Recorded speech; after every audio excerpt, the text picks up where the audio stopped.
আপনি কি ইসলাম গ্রহণ করতে চান? আমার ইচ্ছা আছে, কিন্তু এখন আমার পরিস্থিতি একটু জটিল। সেই জটিলতা কি আপনাকে ইসলাম গ্রহণ করতে বাধা দিচ্ছে? হ্যাঁ, এখনকার জন্য।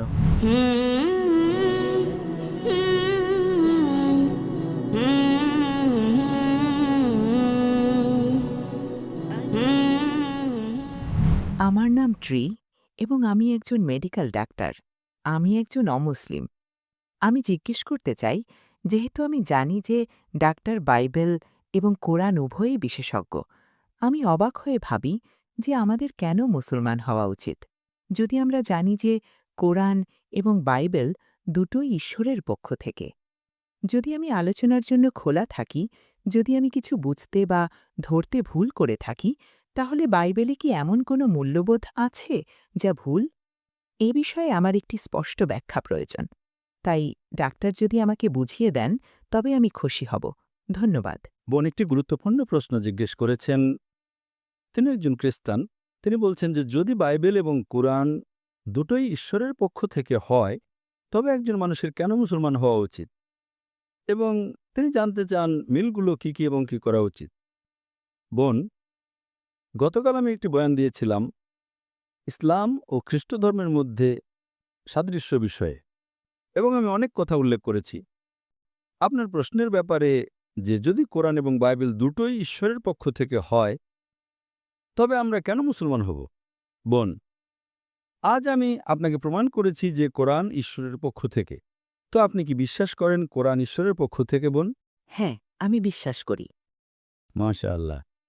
এখন আপনি যদি বিজ্ঞানের সেই একই পরীক্ষা ব্যবহার করেন, যদি আমি বাইবেলের জন্য ব্যবহার করি, বাইবেল সেই পরীক্ষায় ব্যর্থ হবে। বর্তমানে যে বাইবেল আছে, বোন, আমরা মুসলমানরা যা বিশ্বাস করি, আমরা বিশ্বাস করি ওহী বা আল্লাহর বার্তায় যা নাজিল হয়েছিল ঈসা আলাইহিস সালাম বা যীশু খ্রিস্টের উপর। কিন্তু বর্তমানে আপনার কাছে যে বাইবেল আছে, এটা একটা মিশ্রণ। এতে ঈশ্বরের কথা আছে, এতে নবীর কথা আছে, এতে ঐতিহাসিকদের কথা আছে, এমনকি এতে পর্নোগ্রাফিও আছে। তাই বর্তমান বাইবেল একটা মিশ্রণ। যদি আপনি বিজ্ঞানের পরীক্ষায় ফেলেন বর্তমান বাইবেলকে, আপনি একজন মেডিকেল ডাক্তার, যদি আপনি প্রথম বইটি পড়েন, বুক অব জেনেসিস অধ্যায় 1, এটি বলে ঈশ্বর আলো সৃষ্টি করেছেন প্রথম দিনে। তারপর আরও এগিয়ে গিয়ে বলে তিনি চতুর্থ দিনে সূর্য সৃষ্টি করেছেন। আলোর উৎস সূর্য কিভাবে চতুর্থ দিনে সৃষ্টি হতে পারে, যেখানে আলো সৃষ্টি হয়েছে প্রথম দিনে? এটি আরও বলে সর্বশক্তিমান ঈশ্বর দিনকে শাসন করার জন্য সূর্যকে সৃষ্টি করেছেন, যা বড় আলো, এবং রাতকে শাসন করার জন্য চাঁদকে সৃষ্টি করেছেন, যা ছোট আলো। এখন কোরআনে চাঁদের আলোকে প্রতিফলিত আলো হিসেবে বর্ণনা করা হয়েছে, বাইবেলে একে তার নিজস্ব আলো হিসেবে বর্ণনা করা হয়েছে। কোনটা সঠিক, বাইবেল নাকি কোরআন? কোরআন। কোরআন বলে আলো প্রতিফলিত, বাইবেল বলে চাঁদের আলো তার নিজস্ব আলো। এটি একটা বৈজ্ঞানিক ভুল। ঈশ্বর কি ভুল করতে পারেন? বোন, ঈশ্বর কি ভুল করতে পারেন? না। আরও বলা আছে বাইবেলের বুক অব জেনেসিসে যে ঈশ্বর গাছপালা, বৃক্ষ সৃষ্টি করেছেন তৃতীয় দিনে এবং সূর্য চতুর্থ দিনে। গাছপালা সূর্যালোক ছাড়া কিভাবে বাঁচতে পারে? সম্ভব নয়। তাই বাইবেলে বিভিন্ন বৈজ্ঞানিক ভুল আছে যা কোরআনে নেই। আপনি ভাবতে পারেন এটি একই রকম। গতকাল আমি শুধু সাদৃশ্যপূর্ণ বিষয়গুলো নিয়েছিলাম, কিন্তু বর্তমান বাইবেল ঈশ্বরের বিশুদ্ধ বাণী নয়। এতে ঈশ্বরের বাণীও আছে, কিন্তু এটা বিশুদ্ধ নয়। যদি আমি আপনাকে এক গ্লাস পানি দিই এবং সেই পানির গ্লাসে আপনার সামনেই আমি 2 ফোঁটা নর্দমার পানি, কালো পানি মিশিয়ে দিই, যখন আপনি নাড়বেন আপনি ময়লা দেখতে পাবেন না। কিন্তু যখন আমি নর্দমার পানি মেশাতে দেখেছেন, আপনি কি সেই পানি পান করবেন? না। শুরুতে পানি বিশুদ্ধ ছিল। আমি আপনার চোখের সামনে 2 ফোঁটা নর্দমার পানি দিয়েছি, আপনি তা পান করবেন না। ঠিক একইভাবে বাইবেল হল ঈশ্বরের বাণী, নবীর বাণী, তার মিশ্রণ, ঐতিহাসিকদের বাণী, এমনকি এতে পর্নোগ্রাফিও আছে। এমনকি যদি আপনি আমাকে $1 মিলিয়ন দেন, যদি আমাকে ইজিকিয়েল 24:24 পড়তে বলেন, ইজিকিয়েল অধ্যায় 24 ভার্স 24, আমি জনসম্মুখে পড়তে পারবো না। এটা পর্নোগ্রাফি। এমনকি যদি আপনি আমাকে $100 মিলিয়নও দেন, আমি পারবো না। তাই বর্তমান বাইবেল ঈশ্বরের বাণী নয়, এটা একটা মিশ্রণ। কিন্তু যীশুখ্রিস্ট আলাইহিস সালাম বলেছিলেন গসপেল অব জন অধ্যায় নম্বর 16 ভার্স 12 থেকে 14তে, আমার তোমাদের অনেক কিছু বলার আছে, কিন্তু তোমরা এখন তা সহ্য করতে পারবে না, কারণ যখন সেই সত্যের আত্মা আসবেন তিনি তোমাদের সমস্ত সত্যের পথে পরিচালিত করবেন। এখানে নবী মুহাম্মদ সাল্লাল্লাহু আলাইহি ওয়াসাল্লামের কথা বলা হচ্ছে। তাই সর্বশেষ ও চূড়ান্ত ওহী কুরআন, আগে যেসব ওহী এসেছিল বোন, সেগুলো নির্দিষ্ট কোনো জনগোষ্ঠীর জন্য এবং নির্দিষ্ট সময়ের জন্য। সেই কারণে সর্বশক্তিমান ঈশ্বর সেগুলোকে সংরক্ষণ করা উপযুক্ত মনে করেননি। কিন্তু যেহেতু কোরআন ছিল সর্বশেষ ও চূড়ান্ত ওহী, এটা কেবল মুসলমান বা আরবদের জন্য নাজিল হয়নি, এটা সমগ্র মানবজাতির জন্য নাজিল হয়েছে। আল্লাহ বলেন সূরা হিজর অধ্যায় নম্বর 15 আয়াত নম্বর 9। তাই আল্লাহ নিজের উপর দায়িত্ব নিয়েছেন সর্বশক্তিমান ঈশ্বর কোরআনকে সংরক্ষণ করার। তাই এই বর্তমান কোরআন 100% ঈশ্বরের বাণী। বোন, আপনি কি বিশ্বাস করেন ঈশ্বর এক? হ্যাঁ, আমি বিশ্বাস করি। মাশাআল্লাহ। এখন আপনি কি বিশ্বাস করেন যীশু খ্রিস্ট আলাইহিস সালাম ঈশ্বর, নাকি আপনি বিশ্বাস করেন তিনি ঈশ্বরের নবী? যিশু ঈশ্বরের বাণীবাহক। মাশাআল্লাহ। আপনি কি বিশ্বাস করেন নবী মুহাম্মদ সাল্লাল্লাহু আলাইহি ওয়াসাল্লাম ঈশ্বরের বাণীবাহক? হ্যাঁ, আমি বিশ্বাস করি। তার মানে আপনি একজন মুসলমান।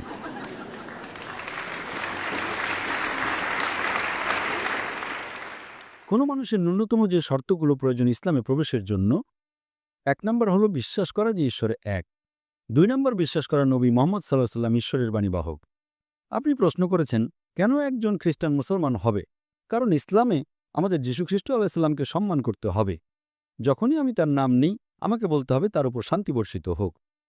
ইসলামই একমাত্র অখ্রিস্টান ধর্ম যা যীশু খ্রিস্ট আলাইহিস সালামকে বিশ্বাস করাকে ঈমানের অংশ মনে করে। কোনো মুসলমান নাই যদি সে যীশু খ্রিস্ট আলাইহিস সালামকে বিশ্বাস না করে। আমরা বিশ্বাস করি যে তিনি আল্লাহ সুবহানাহু ওয়া তাআলার সর্বশক্তিমান ঈশ্বরের অন্যতম একজন মহান নবী ছিলেন। আমরা বিশ্বাস করি যে তিনি অলৌকিকভাবে কোনো পুরুষের হস্তক্ষেপ ছাড়াই জন্মগ্রহণ করেছিলেন। আমরা বিশ্বাস করি যে তিনি অন্ধজন্মা এবং কুষ্ঠরোগীদের ঈশ্বরের অনুমতিতে সুস্থ করেছিলেন। তাই আমরা একসাথেই আছি, কিন্তু আমরা বিশ্বাস করি না যে তিনি ঈশ্বর। তাই যদি আপনি খ্রিস্টান থেকে মুসলমান হন তবে আপনি অপমানিত হচ্ছেন না।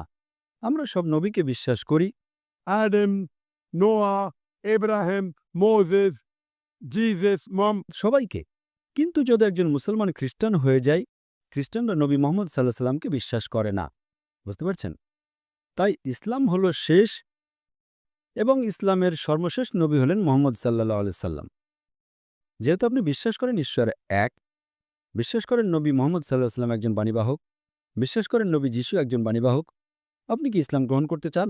আমার ইচ্ছা আছে, কিন্তু এখনকার জন্য সরি আমার ইচ্ছা আছে, কিন্তু এখন আমার পরিস্থিতি একটু জটিল, কিন্তু বন, যদি আপনার ইচ্ছা থাকে তবে আমার অনুরোধ, যদি আপনি বিশ্বাস করেন ঈশ্বর এক, বিশ্বাস করেন নবী মুহাম্মদ সাল্লাল্লাহু আলাইহি ওয়াসাল্লাম ঈশ্বরের বাণীবাহক, বিশ্বাস করেন নবী যিশু একজন বাণীবাহক, আমার মনে হয় আপনার দেরি করা উচিত নয়। আপনি জানেন না আপনি কতদিন বাঁচবেন। আমি জানি না আমি বাঁচব কিনা, কয়েকদিন বা কয়েক সপ্তাহ বা কয়েক বছর।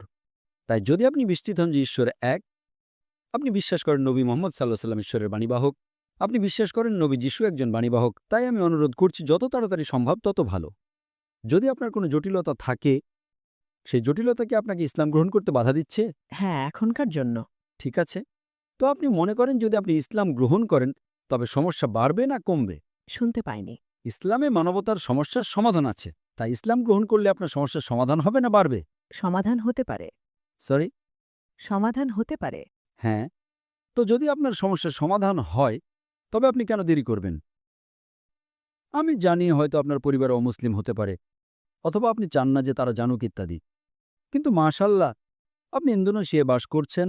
87% Muslim, mashallah. যদি আপনি পশ্চিম দেশে থাকতেন তবে সমস্যা হতে পারত, ভারতে থাকলে সমস্যা হতে পারত, হয়তো 80% বা অমুসলিম। এখানে Mashallah, 87% are Muslims.